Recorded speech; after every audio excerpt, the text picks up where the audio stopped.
जय हिंद साथियों, स्वागत है आप सभी का हमारे YouTube चैनल ज्ञान RBL में।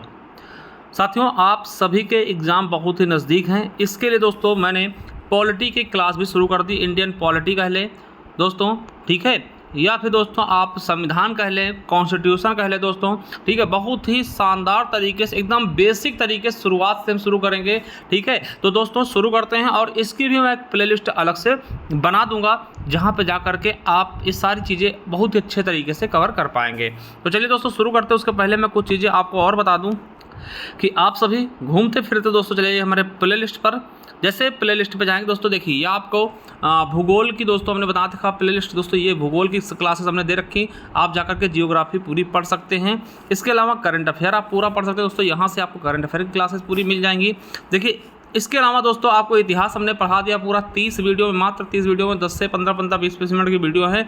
जा करके एक बार इसको अच्छे से कर सकते हैं। इसके अलावा दोस्तों आपके लिए स्टैटिक जीके भी मैंने पढ़ा रखा। तो जाइए भैया, देरी किस बात की, क्या पेपर होने के बाद आप पढ़ेंगे, ठीक है। लगभग 2 लाख बच्चे जा करके ऑलरेडी इसका लाभ उठा चुके हैं, ठीक है। तो आप भी जाइए। और देखिए जिनको शिकायत है पीडीएफ दोस्तों, पीडीएफ उन्हें कहाँ से मिलेगी, तो ज्ञान RBL ऐप डाउनलोड कर लीजिए प्ले स्टोर से, ठीक है। वहाँ पे जाइए ई बुक्स वाले कॉलम पे। इस ई बुक वाले कॉलम पे जाएंगे मेरे दोस्तों, तो ई बुक वाले कॉलम पे दोस्तों आपको देखिए ये पहला का संविधान का भी दोस्तों हम जो पढ़ा रहे हैं वो इसी ई बुक से हम पूरा पढ़ा रहे हैं। अगर आप चाहते हैं पहले से पूरी ई बुक लेना तो ले सकते हैं मात्र 50 रुपये में, ठीक है। इसके अलावा जियोग्राफी की दोस्तों मिल जाएगी आपको मात्र 50 रुपीज़ में, और दोस्तों इतिहास की मिल जाएगी, और स्टैटिक जीके की 50 रुपये में, ठीक है। अब देखिए स्टैटिक जीके दोस्तों बहुत ही जल्द 99 रुपये में होने वाली है, तो आप इसे परचेस कर सकते हैं अगर चाहें तो, ठीक है। और इसके अलावा उत्तर प्रदेश स्पेशल की भी ई बुक आपको मिल जाएगी। और साथियों जूनियर असिस्टेंट का हमारा बैच है, मात्र दोस्तों 399 रुपये में पूरा का पूरा जूनियर असिस्टेंट का सब कुछ पढ़ाया जा रहा है। तो दोस्तों जा करके आप ऐप से उसको भी परचेस कर सकते हैं। चलिए शुरू करते हैं वीडियो को। तो साथियों आज से हम एक नया सब्जेक्ट शुरू कर रहे हैं दोस्तों, संविधान, कॉन्स्टिट्यूशन, इंडियन पॉलिटी, ठीक है। मतलब बहुत ही बेसिक तरीके से शुरू करेंगे एकदम शुरुआत से। देखिए आज का जो हमारा टॉपिक है संविधान का ही, भारत का संवैधानिक विकास। मतलब कि भारत में जो संविधान आया उसका विकास कैसे हुआ, उसकी शुरुआत कहाँ से हुई। मतलब हम देखिए अगर हम चाहते तो आप सभी के लिए डायरेक्ट कहाँ, डायरेक्ट सीधा हम शुरू करते भाग से, है ना, या फिर भाग 1 दोस्तों, ठीक है। मगर साथियों जो क्वेश्चन आपके मूल आते हैं ना, बेसिक क्वेश्चन जो आते हैं आपके यहाँ से भी पूछाते हैं, तो मैं चाहता हूँ एकदम जीरो से लेकर के आपको हीरो बना दूँ। आपको संविधान कहीं भी पढ़ने का आवश्यकता ना पड़े, और मैं गारंटी देता हूँ दोस्तों कि ये UPSI लेवल तक का होगा, ठीक है। यानी यूपी पुलिस का एग्जाम दे रहे हैं या फिर UPSI का भी एग्जाम देंगे, उसके लिए भी बहुत ही बेनिफिट्स के लिए क्लास होने वाली है। एक बार आप पूरी क्लास लेके देखना। सही कहता हूँ दोस्तों कि एक भी क्वेश्चन आपका बाहर नहीं जाएगा, जहाँ तक मैं कोशिश करूँगा। प्रीवियस ईयर क्वेश्चन के साथ इन चीज़ों को मैं लेकर के चलूँगा। तो चलिए देखते हैं। तो आज हम देखेंगे भारत का संवैधानिक विकास, कि भारत में जो संविधान आया दोस्तों उसका विकास कैसे हो, किस चरण में दोस्तों, किस तरीके से ये सारी चीज़ें यहाँ पर आ पाई, ठीक है। देखिए संविधान का मतलब हम समझ सकते हैं कुछ अधिकार टाइप के, ठीक है। जैसे आप देखिए समझिएगा कि संविधान देखिए बहुत सी चीज़ें हमें बताती है, ठीक है। संविधान क्या करता है, संविधान वही है जिससे हमारा देश चलता है। ये चीज़ें भी आप समझ सकते हैं, ठीक है। चलिए अब बाकायदा दोस्तों हम देखते हैं कहाँ से इसकी बुनियादी ढांचा रखा गया, कि कहाँ से दोस्तों सारी चीज़ें आई।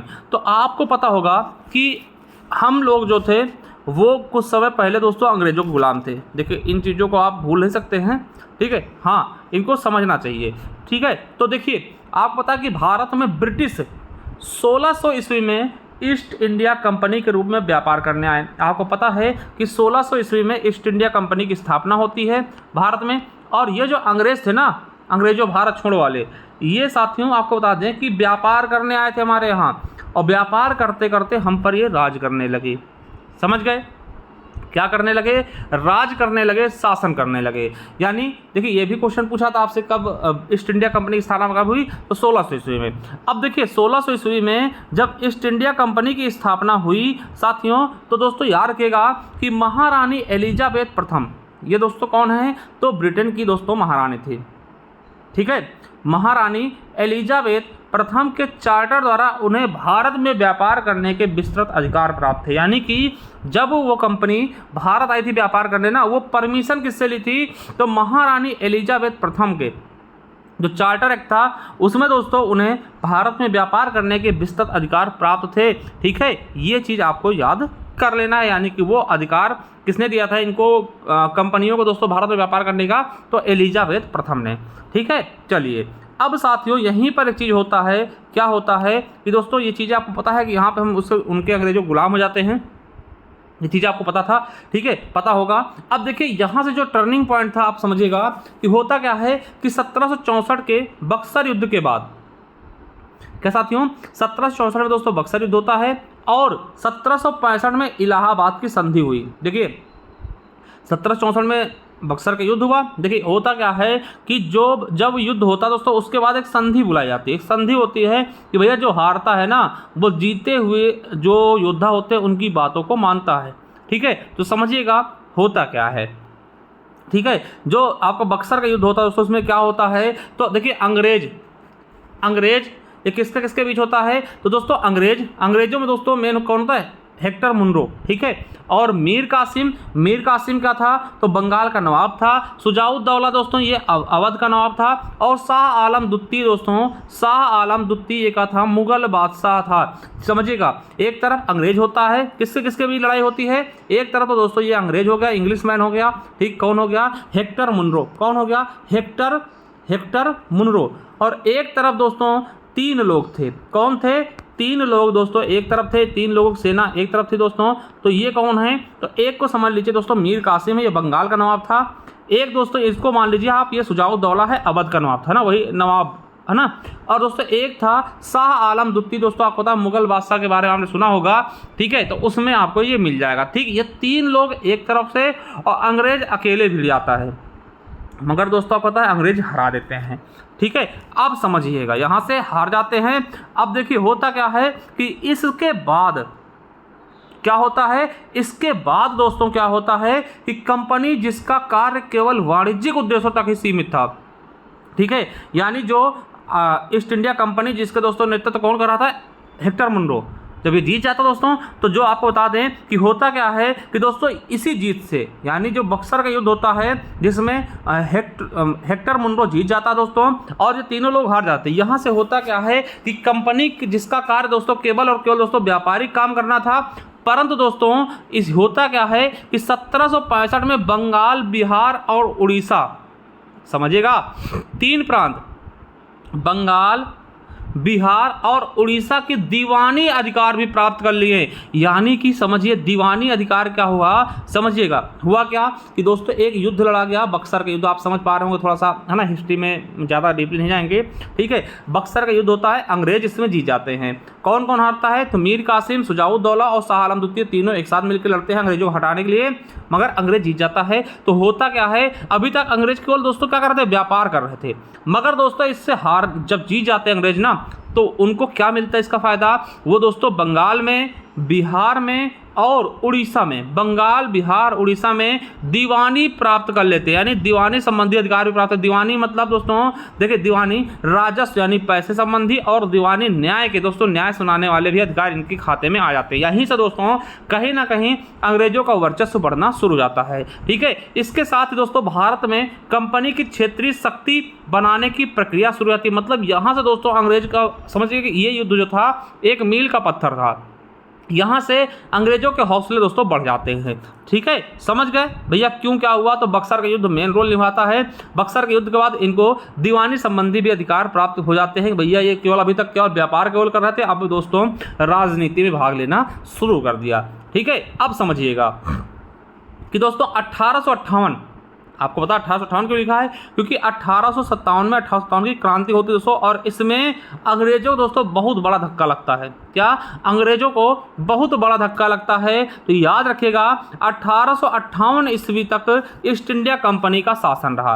यानी भारत पे दोस्तों किसका शासन रहा, ईस्ट इंडिया कंपनी 1858 तक दोस्तों पूरा नेतृत्व करती है। मगर 1857 में दोस्तों जो युद्ध हुआ था, सॉरी वो 1857 की क्रांति हुई थी ना, उससे जो इंग्लैंड के दोस्तों लोग थे वो परेशान हो गए थे कि भैया बहुत तगड़ा दर्द दिया था किसने, भारतीयों ने। ठीक है, तो याद रखिएगा कि उसी समय क्या होता है कि ब्रिटेन की संसद विभिन्न प्रकार के अथवा आदेश पत्र जारी करके कंपनी के शासन पर नियंत्रण रखती है, और इन्हीं कानूनों ने धीरे धीरे भारत में संवैधानिक विकास की पृष्ठभूमि रखी। यानी समझिएगा होता क्या है कि 1858 यानी लगभग देखिएगा 1857 तक, ये चीज़ समझिए 1857 तक दोस्तों जो यहाँ पे ईस्ट इंडिया कंपनी थी, ईस्ट इंडिया कंपनी, ठीक है, ईस्ट इंडिया कंपनी जो थी वही मतलब कि भारत पे नज़र रखती थी, पूरी तरीके से भारत को नेतृत्व में रखती थी, भारत को अपने कंट्रोल में रखती थी। मगर जब 1857 में क्रांति होती है तो दोस्तों बहुत ज़्यादा परेशान होते हैं अंग्रेज, और फिर उसके बाद क्या होता है, अंग्रेजों को लगता है अब दोस्तों काम नहीं चल पाएगा। अब ब्रिटेन की संसद से दोस्तों कुछ कानून या फिर आदेश पत्र आते थे भारत में कि भैया हाँ इस तरीके से चीज़ें आपको दी जाएंगी, ठीक है। और यहीं से कहीं ना कहीं दोस्तों धीरे धीरे अपने यहाँ भारत में संवैधानिक विकास की पृष्ठभूमि रखी गई। हाँ कुछ अधिकार जो मिलते थे उन्हीं से संविधान हमारा बनना स्टार्ट हो गया, ठीक है। आई होप थोड़ा समझ पाए होंगे दोस्तों। अगर नहीं समझ में आया कोई दिक्कत नहीं, यहाँ से क्वेश्चन आपसे नहीं बनेगा कि भैया संविधान किस तरह से बनना शुरू हुआ, ऐसा कुछ भी नहीं पूछा जाएगा, ठीक है। मगर मैं आपको एक बेसिक तरीके समझाने की कोशिश कर रहा हूँ, उसको थोड़ा समझने की भी कोशिश आप सभी करिएगा हमारे साथ, ठीक है। चलिए अब दोस्तों जो संवैधानिक विकास था हमारा भारत में, जो संवैधानिक विकास था उसको हम दो भागों में बांट के पढ़ पाएंगे। आप कहेंगे सर दो भागों में कैसे, तो मैं बताऊंगा भैया कि पहला भाग क्या, जब 1600 ईस्वी में ईस्ट इंडिया कंपनी आई और 1857 तक दोस्तों आपने बताया कि अभी तक ईस्ट इंडिया कंपनी का ही शासन था, ईस्ट इंडिया कंपनी का ही भारत में शासन था। मगर जब 57 में 1857 की क्रांति होती तब उनको लगता है कि भैया अब काम नहीं चलेगा, तो इसमें ब्रिटेन की संसद दखल देती है। और उसके बाद दोस्तों 1858 से 1947 तक, जब तक देश आज़ाद नहीं हो जाता दोस्तों, तब तक क्या होता है कि वहाँ के ब्रिटेन शासन द्वारा ना, जो वहाँ की संसद थी उसके द्वारा कुछ अधिनियम या फिर आदेश पत्र आते थे जिनके द्वारा भारत को चलाया जाता था, है ना। और यहीं से कहीं ना कहीं दोस्तों संवैधानिक चीज़ें हमारी निकलती हुई चली आई, ठीक है। तो चलिए हमने क्या बताया कि भारत के संवैधानिक विकास को दो भागों में बांटा जा सकता है। पहला है ईस्ट इंडिया कंपनी के अंतर्गत। ईस्ट इंडिया कंपनी के अंतर्गत दोस्तों कौन कौन से एक्ट आते हैं, बहुत इंपॉर्टेंट है, 1600 से लेकर के 1658 तक, ठीक है। जो रेगुलेटिंग एक्ट है दोस्तों 1773, याद रखना दोस्तों इंपॉर्टेंट है, ठीक है। ये आपका पहले भाग में यानी ईस्ट इंडिया कंपनी के अंतर्गत जब भारत का कंट्रोल रहता तब की बात कर रहे हैं, ठीक है। फिर दोस्तों 1781 का एक्ट ऑफ सेटलमेंट आता है, फिर पिट्स इंडिया एक्ट 1784 आता है, उसके बाद मेरे दोस्तों 1786 का अधिनियम आता है, उसके बाद दोस्तों चार्टर एक्ट 1793 आता है, उसके बाद चार्टर एक्ट 1813 आता है, फिर चार्टर एक्ट 1833 आता है और फिर चार्टर एक्ट 1853 आता है, ठीक है। फिर दोस्तों यहीं के बाद दोस्तों 1857 की क्रांति हो जाती है। 1857 की क्या होती है, क्रांति होती है, उसके बाद पूरा ब्रिटेन हिल जाता है। फिर दोस्तों अब देखेंगे, अब दोस्तों सीधा ब्रिटेन क्राउन भारत पे अधिकार करना चाहता है, ठीक है। कहता है अब ईस्ट इंडिया कंपनी के बस की बात नहीं, अब सीधा ब्रिटिश क्राउन को ही, ब्रिटिश शासन को ही कूदना पड़ेगा भारत पे कंट्रोल करने के लिए, ठीक है। फिर दोस्तों जब 1858 से जो दूसरा भाग है ब्रिटिश क्राउन के अंतर्गत जो चीज़ें चलती हैं उसमें क्या क्या आता है, तो भारत शासन अधिनियम 1858 आएगा, फिर भारत परिषद अधिनियम 1861 आएगा, फिर भारत परिषद अधिनियम 1892 आएगा, फिर भारत परिषद अधिनियम 1909 आएगा, और फिर भारत शासन अधिनियम 1919 आएगा, फिर भारत शासन अधिनियम 1935 आएगा, फिर भारतीय स्वतंत्रता अधिनियम 1947 आएगा। दोस्तों यहीं तक आपका ये सारा का सारा संवैधानिक विकास देखेंगे। इसके बाद भी दोस्तों बाइबल योजना क्या है वो सारी चीज़ें आपको देखनी ही होंगी, आपको पढ़नी ही होंगी, ठीक है। तो चलिए दोस्तों देखते हैं शुरुआत कहाँ से करते हैं। शुरुआत हम करेंगे दोस्तों ईस्ट इंडिया कंपनी के अंतर्गत दोस्तों जो 1600 से लेकर के 1857 तक, और इसमें दोस्तों पहला चरण क्या होगा, रेगुलेटिंग एक्ट 1773 के बारे में देखेंगे, ठीक है। रेगुलेटिंग एक्ट 1773 के बारे में बहुत शानदार तरीके से देखने वाले हैं। चलिए, और यहाँ से क्वेश्चन भी पूछे गए हैं काफ़ी सारे, ठीक है। तो चलिए देखते हैं मेरे दोस्तों रेगुलेटिंग एक्ट 1773, बहुत इंपॉर्टेंट साथियों, यहाँ से क्वेश्चन आपके एग्जाम में देखे गए हैं, और जो क्वेश्चन जहाँ पूछे गए उनको भी हमने इसमें ऐड ऑन किया हुआ है। क्या है 1773 का एक्ट कब आता है दोस्तों, आपको बता दें कि तत्कालिक ब्रिटिश प्रधानमंत्री, यानी जब ब्रिटेन में उस समय कौन प्रधानमंत्री था जब 1773 का एक्ट आया था, तो दोस्तों लॉर्ड नॉर्थ, क्या नाम था उनका, नॉर्थ दोस्तों, याद रखेगा। तत्कालिक ब्रिटिश प्रधानमंत्री नॉर्थ द्वारा गोपनीय समिति की सिफारिश पर, किस समिति की सिफारिश पर दोस्तों आए थे ये, गोपनीय समिति की सिफारिश पर 1773 में एक एक्ट पारित किया गया जिसे हम रेगुलेटिंग एक्ट कहते हैं। ये आपके यूपीपीसीएस 2016 1716 में पूछा गया कि गोपनीय समिति द्वारा कब पारित किया गया? 1773 में, जिसे हम रेगुलेटिंग एक्ट कहें। ठीक है, इसमें होता क्या है साथियों, इसके अंतर्गत क्या कहा जाता है तो याद रखिएगा, इसी के अंतर्गत क्या करते हैं दोस्तों कि बंगाल का जो गवर्नर था, यानी जो बंगाल का गवर्नर था उसे बंगाल का गवर्नर जनरल कह दिया गया। क्या कहा गया कि भैया आज से आप बंगाल के गवर्नर नहीं हैं, आप बंगाल का गवर्नर जनरल हैं। ठीक है, यानी बंगाल के गवर्नर के पद को बढ़ा करके क्या कह दिया गया? बंगाल का गवर्नर जनरल। इस प्रकार से दोस्तों बंगाल का पहला गवर्नर जनरल कौन बना? Warren Hasting. ठीक है, याद रखेंगे, बहुत इंपॉर्टेंट। ये देखिए यूपीएसआई में पूछा गया और यूपी ट्रिपल एससी पेड का जो एग्जाम हुआ था 2021 में, उसमें पूछा गया था कि भारत प्रथम बंगाल का गवर्नर जनरल कौन था? तो बंगाल का दोस्तों गवर्नर जनरल कौन था? तो दोस्तों कौन था? Warren Hasting. गवर्नर जनरल का पद कब बना? बंगाल की गवर्नर जनरल का पद कब बना? तो 1773 के रेगुलेटिंग एक्ट के तहत। ठीक, ऐसे भी आपको याद रखना है। ठीक है, और साथियों क्या कहा गया कि गवर्नर जनरल की एक परिषद का गठन किया जाएगा। क्या साथियों? जो गवर्नर जनरल हैं इनके साथ एक परिषद का गठन किया जाएगा दोस्तों, जिसमें 4 अन्य सदस्य होंगे। देखिए, एक तो गवर्नर जनरल खुद होगा, इसके साथ दोस्तों एक परिषद होगी जिसमें 4 और लोग भी होंगे इसकी सहायता के लिए। तो दोस्तों ये भी आपके एसएससी जीडी पूछा गया कितने सदस्य टीम? तो 4 सदस्य टीम। और दोस्तों इनमें 4 सदस्य कौन कौन थे? तो दोस्तों याद रखेगा, फिलिप फ्रांसिस, है ना, क्लेवरिंग, मानसन और बारवेल। तो दोस्तों ये 4 लोग 1773 के रेगुलेटिंग एक्ट में एक गवर्नर जनरल की परिषद के अंतर्गत 4 सदस्य ये लोग आते हैं। इनके नाम भी कभी कभार पूछ लेता है। ठीक है, चलिए तो आगे देखते हैं दोस्तों। इसके अलावा 1773 के एक्ट में क्या आता है दोस्तों? एक उच्चतम न्यायालय की स्थापना की बात की जाती है। याद रखिएगा, जो 1773 का रेगुलेटिंग एक्ट आता है, ठीक है, उसी के तहत, यानी 1773 रेगुलेटिंग एक्ट के तहत, याद रखिएगा दोस्तों, इस अधिनियम के अंतर्गत कलकत्ता में 1774 में, यानी 1 साल बाद दोस्तों, इसी एक्ट के तहत 1 साल बाद दोस्तों कलकत्ता में उच्चतम न्यायालय की स्थापना की गई, जिसके मुख्य न्यायाधीश, जिसमें दोस्तों एक मुख्य न्यायाधीश और 3 दोस्तों क्या होंगे? अन्य न्यायाधीश थे। ठीक है, याद रखिएगा।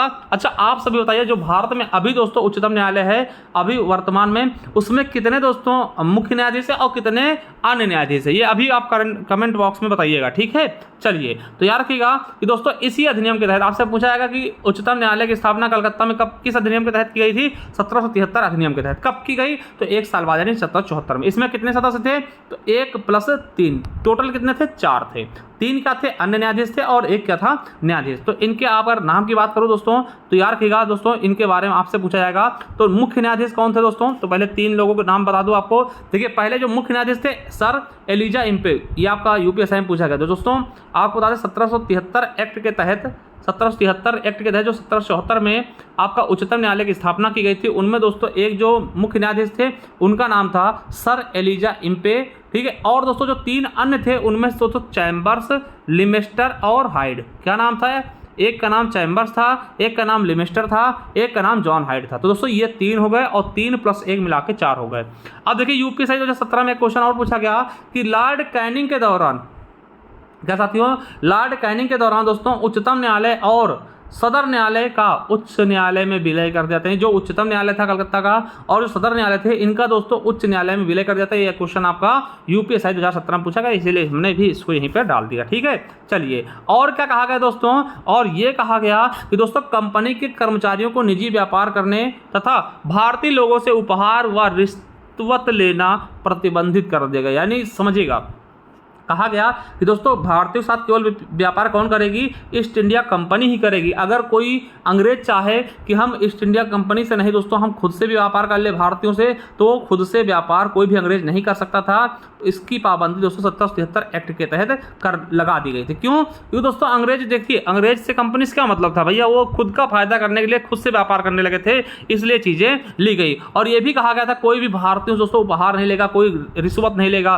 नहीं तो भारतीयों के साथ उपहार ले लो और उनको सस्ते दामों में सारी चीज़ें प्रोवाइड करा दो। ठीक है, इसलिए दोस्तों आपसे पूछेगा कि किस एक्ट के तहत भारतीय लोगों से उपहार व रिश्वत लेने पर प्रतिबंध लगाया गया था कंपनी के कर्मचारियों को? तो 1773 के एक्ट के तहत। चलिए अब साथियों जो 1773 में कुछ कमियां रहती है उसको दूर करने के लिए 1781 का एक्ट ऑफ सेटलमेंट लाया था। याद रखिएगा, आपसे पूछेगा कि 1773 रेगुलेटिंग एक्ट की कमियों को दूर करने के लिए कौन सा एक्ट लाया गया? 1781 का एक्ट ऑफ सेटलमेंट लाया गया। ठीक है, बस इसके लिए इतना याद रखेंगे।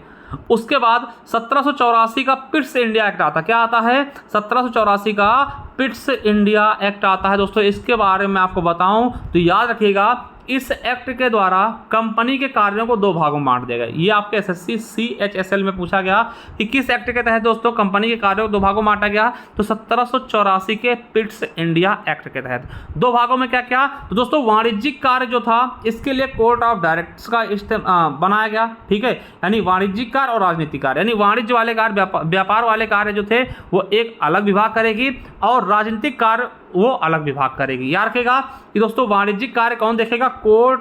वाणिज्यिक कार्य को देखने के लिए कोर्ट ऑफ डायरेक्टर्स की स्थापना की गई।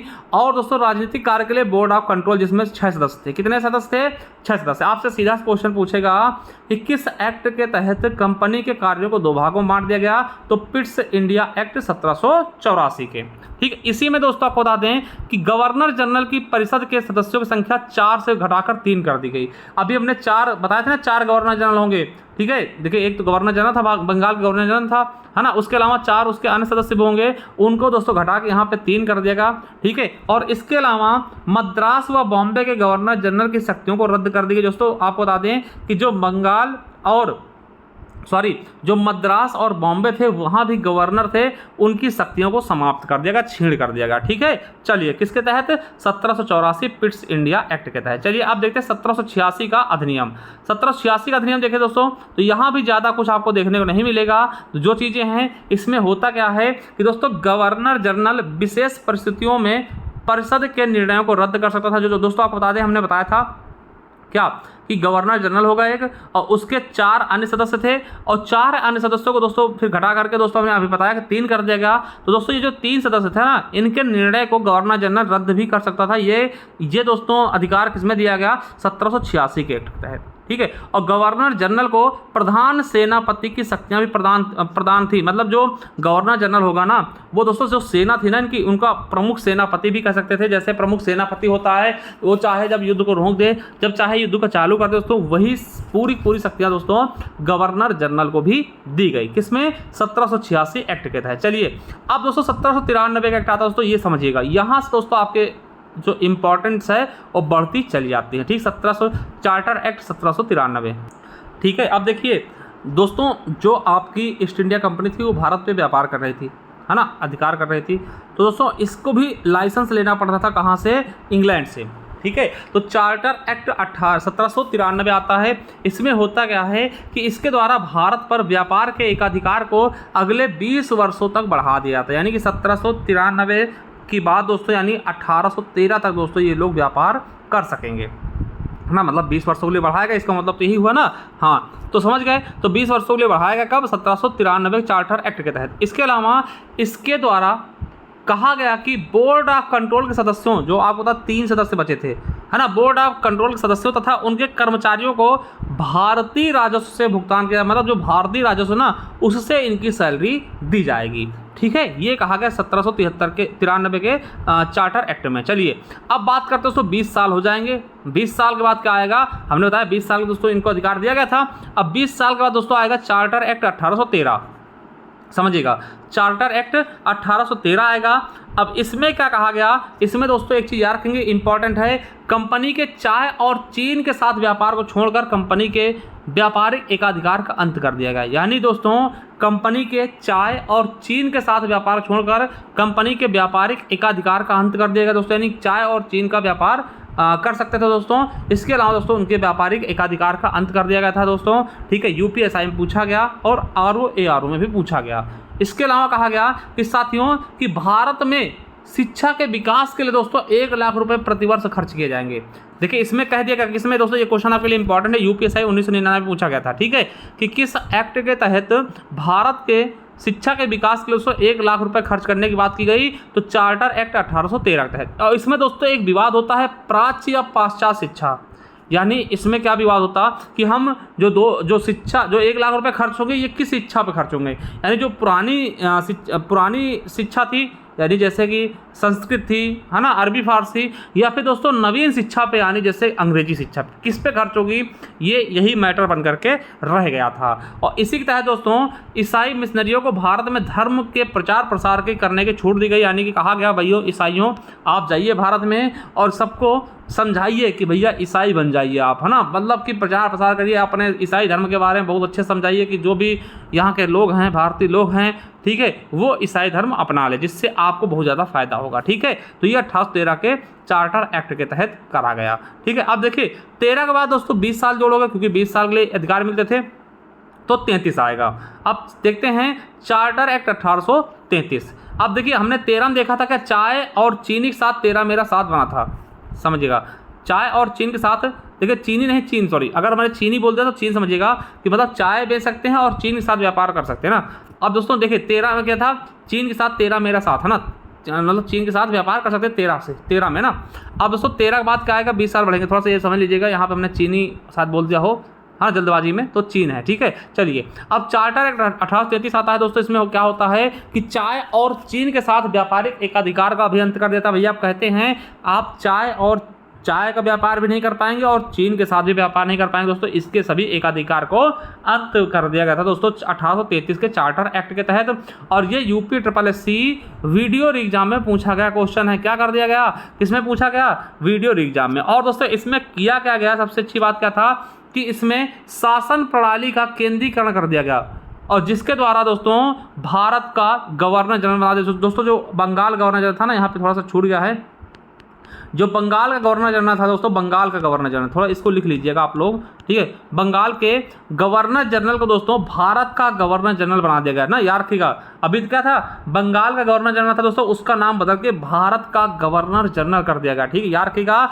और दोस्तों इसी प्रकार से भारत के प्रथम गवर्नर जनरल कौन हो जाएंगे, लॉर्ड विलियम बेंटिंक दोस्तों, यूपीएससी में पूछा गया। और साथियों इसी में क्या होता है, 1833 के चार्टर एक्ट में क्या होता है, गवर्नर की परिषद के लिए एक विधि सदस्य भी जोड़ाता है, और जो प्रथम विधि सदस्य थे वो लॉर्ड मैकाले थे, जिसको दोस्तों अंग्रेजी शिक्षा का जनक कहते हैं ना। लॉर्ड मैकाले दोस्तों क्या थे, प्रथम विधि सदस्य के रूप में भारत आए थे। आपको बता दें कि गवर्नर जनरल को क्या साथियों, गवर्नर जनरल को विधि आयोग बनाने का अधिकार दिया गया। कहा गया कि दोस्तों गवर्नर जनरल कभी भी विधि आयोग बना सकते हैं, तथा मैकाले की अध्यक्षता में 1834 में प्रथम विधि आयोग बनाएगा। आपसे पूछ सकता है कि प्रथम विधि आयोग के सदस्य कौन थे दोस्तों, लॉर्ड मैकाले, इनकी अध्यक्षता में, इसके अध्यक्ष कौन थे विधि आयोग के, लॉर्ड मैकाले थे। और प्रथम विधि आयोग कब बनाया गया, तो 1834 में। ठीक है, अब देखिए समझिएगा, प्राच्य पाश्चात्य शिक्षा को सुलझाने के लिए विलियम बेंटिंक ने दोस्तों मैकाले को सौंपा, और क्या सौंपा दोस्तों, शिक्षा का फिल्ट्रेशन थ्योरी। इन्होंने कहा क्या, समझिएगा।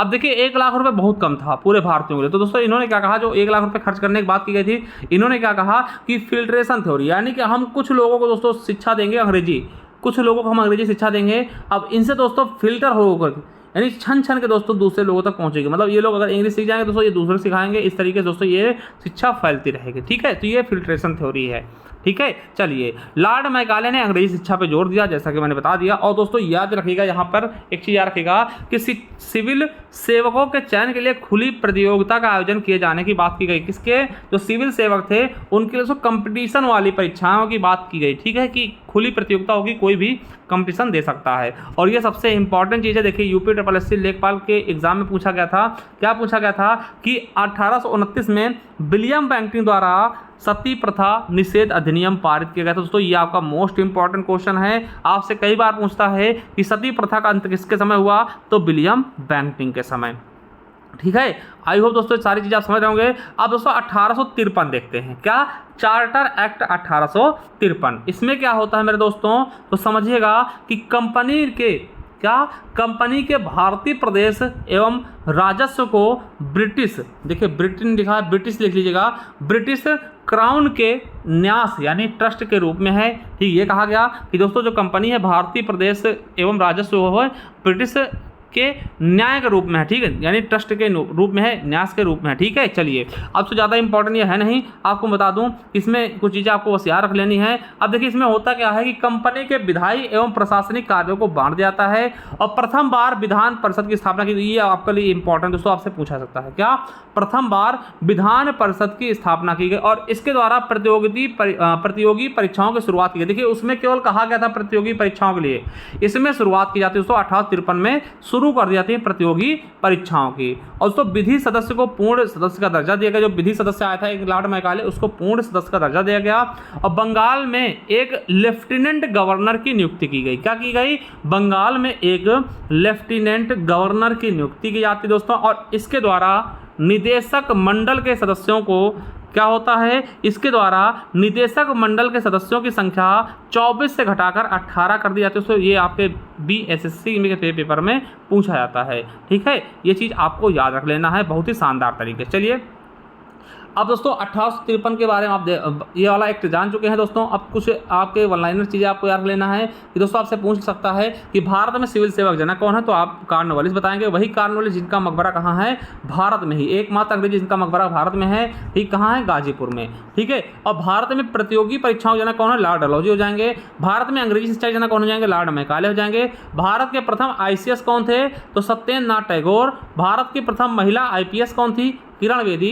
भारत की प्रथम महिला IAS कौन थी, तो अन्ना रजम मल्होत्रा जी। और भारत की प्रथम नेत्रहीन महिला IAS कौन है, तो प्रांजल पाटिल जी हैं, ठीक है। ये सारी चीज़ें आप समझ गए दोस्तों, ठीक है। और इसके बाद दोस्तों आपको पता है कि 1857 की क्रांति होगी। उसके बाद दोस्तों जो सत्ता था वो अंग्रेज, जो आपका बता दें कि ब्रिटेन संसद अपने हाथ में, यानी ब्रिटिश क्राउन के हाथ में चलाएगा। तो इसके बाद दोस्तों हम नेक्स्ट वीडियो में देखेंगे। अब 1857 की क्रांति के बाद दोस्तों 1858 का एक्ट हम नेक्स्ट वीडियो से देखते शुरू करेंगे, ठीक है।